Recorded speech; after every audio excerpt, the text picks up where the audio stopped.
여러분들은 러브핸들이라고 들어보셨나요? 러브핸들은 연인끼리 허리를 껴안았을 때 손이 닿는 허리 옆부분을 가리키는 말입니다. 단어만 보자면 예쁘고 귀여운 말 같지만 실제로는 옆구리에 두툼하게 자리 잡은 지방을 말하는데요.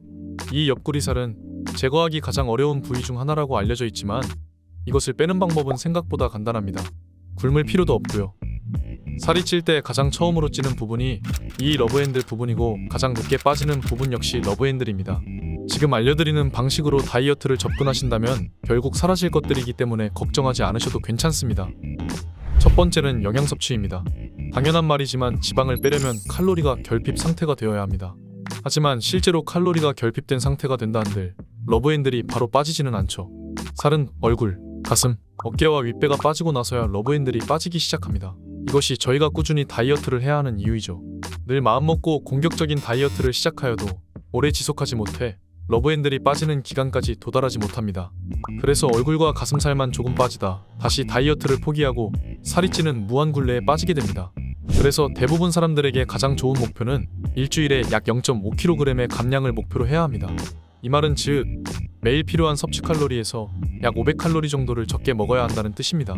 설명란에 제공해드리는 칼로리 계산기로 본인이 어느 정도 칼로리를 섭취하는 것이 좋을지 한번 확인해 보시길 바랍니다.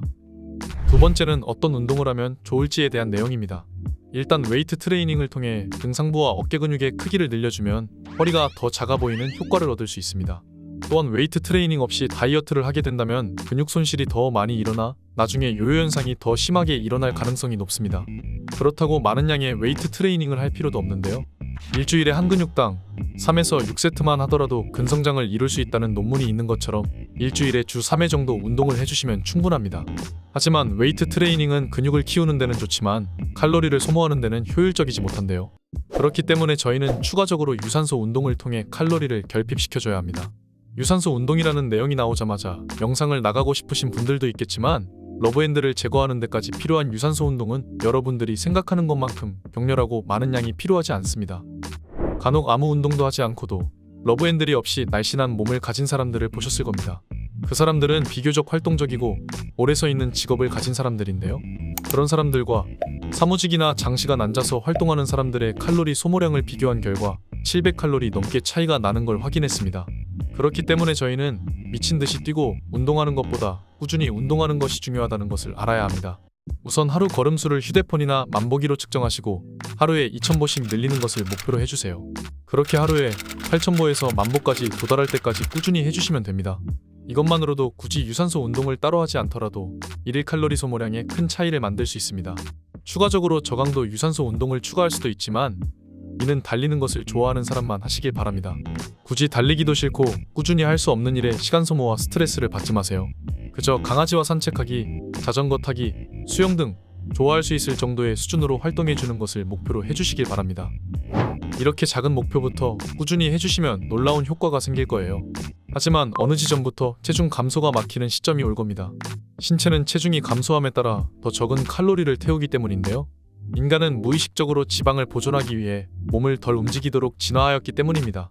연구 결과에 따르면 10%의 체중 감량이 24시간 동안의 에너지 소비량을 20에서 25 정도 감소시킨다고 합니다. 즉, 체중이 줄수록 에너지 소비량도 자연스레 줄어든다는 뜻인데요. 위의 방법을 실천하다 2에서 3주 동안 지방이나 체중이 크게 감소하지 않는다면 이 시점에 도달했다는 뜻입니다.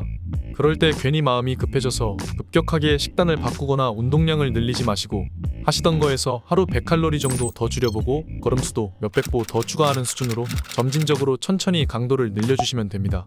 저희가 가장 중요하게 여겨야 할 것은 힘들고 짜증나는 다이어트를 하는 것이 아니라 꾸준히 습관처럼 할 수 있는 다이어트를 해야 하는 것이니까요.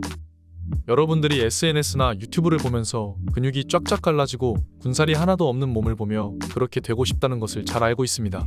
하지만 이런 사람들은 대부분 타고난 유전자를 가지고 있거나 영상 뒤편에서는 기운도 에너지도 없는 상태로 힘들게 하루하루를 보내는 게 대부분일 겁니다. 그러니 여러분들 옆구리에 살이 조금 있다고 해서 걱정하지 마세요.